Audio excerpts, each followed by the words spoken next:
Thanks for joining us here at AMSnews.tv.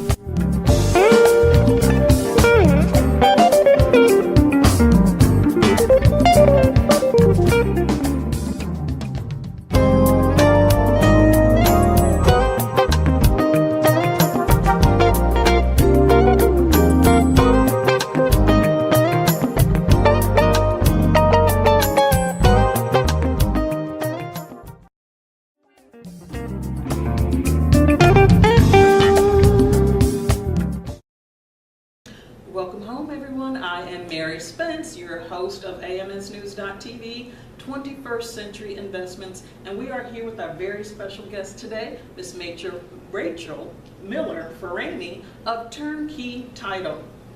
Now, prior to the break, we were talking about the process when it begins when Rachel receives a purchase contract from realtors such as myself and maybe some of you watching as well.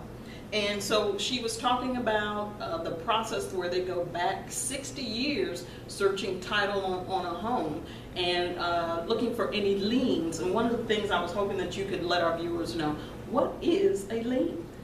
Okay, so a lien, your basic lien is your mortgage. Okay, because anything that's recorded against the property is what's defined as a lien. Okay. So you can have the mortgage, but then, you know, a lot of people go out and get the Thompson Creek windows. And they don't Yes. realize that becomes a lien. Wow. You know, years ago, Long Fence used to come out and put a fence up and finance it, but then that becomes a lien. Okay. So those are what we would say is a lien. Utility liens, such as if you're not paying your water bill, if you're not paying the homeowners association, that also can become a lien. Now, what about something that's very popular today, which is the solar panels? The solar panels, yes. So when it comes to the solar panels, they do become a lien against the property. So what ends up happening is most of them are leases. Not anybody really buys them. Okay. So when that is approached, the new buyers have to accept that lease. Wow. So once they accept the lease, then the lien gets released from the property, and then it's recorded immediately thereafter. Right. Settlement is complete. Okay. Because the important part with liens, let's say, you know, you have the mortgage, and let's say they recorded that lien before we had a chance to put the new mortgage on, that sunroof lien becomes first place. Oh. So that means that would have to be paid before the mortgage did, and then you have what's called a title claim.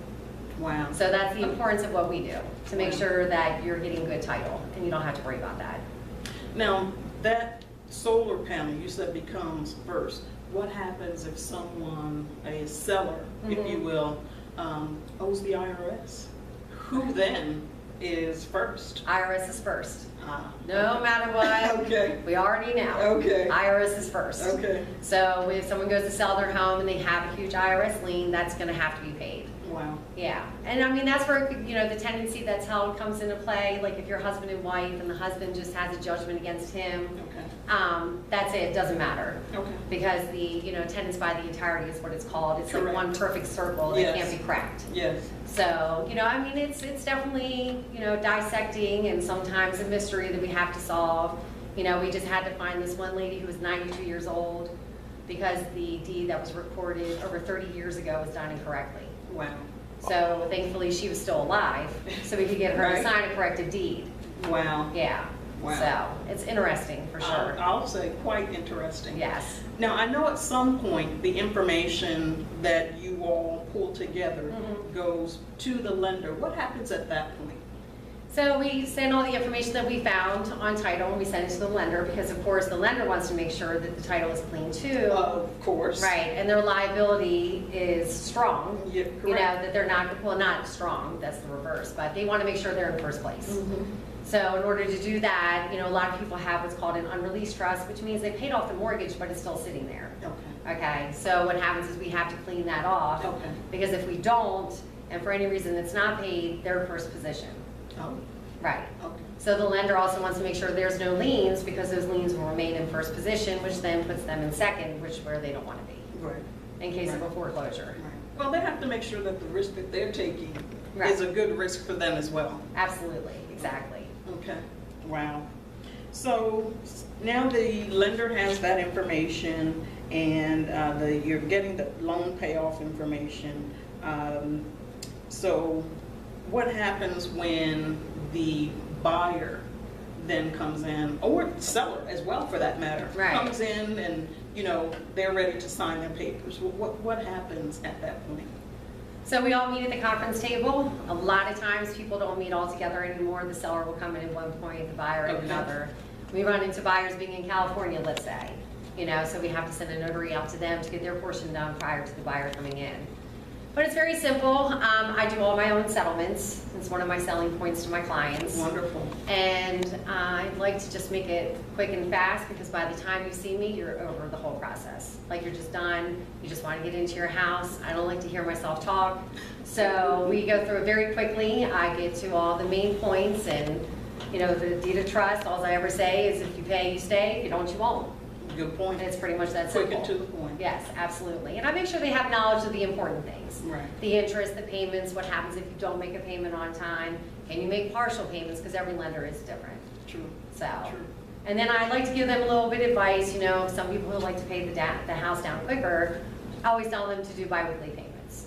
Because if you actually set up biweekly payments, you can pay off that 30-year mortgage in 24 years. Oh, isn't that good news to know, you all out there? Yes, 24 years as opposed to 30. absolutely. We'll take it. Yes. Now, what can, you know, some buyers expect during, new buyers Mhm. expect, you know, during this process? During the process, as far as we're concerned, you're pretty much not going to hear from us. Most of the conversation that we're going to have is going to be with your realtor Okay. and other parties, just to make sure we have all the information that we need. Right. And then, of course, once again, when I sit down with a buyer, you know, we go through all the pertinent information. I try to make it a little bit of a comedy, because I know it's the biggest purchase you're going to make in your entire life, and the stress level is pretty high, you know. Right. So I try to give a little comic relief, you know, to relax people a little And bit. I'm sure that's greatly appreciated. Yes, yes. And a lot assume that I'm an attorney, which I'm not. You know, I'm licensed, but I'm not an attorney. Okay. So at the settlement table, I definitely always demand to have the head of the table, because you always got to keep control too. That's so very true. Yes. Rachel, when we come back, we're going to talk more about the settlement process. I am Mary Spence here on 21st Century Investments here on AMSnews.tv, and we will be back in a moment.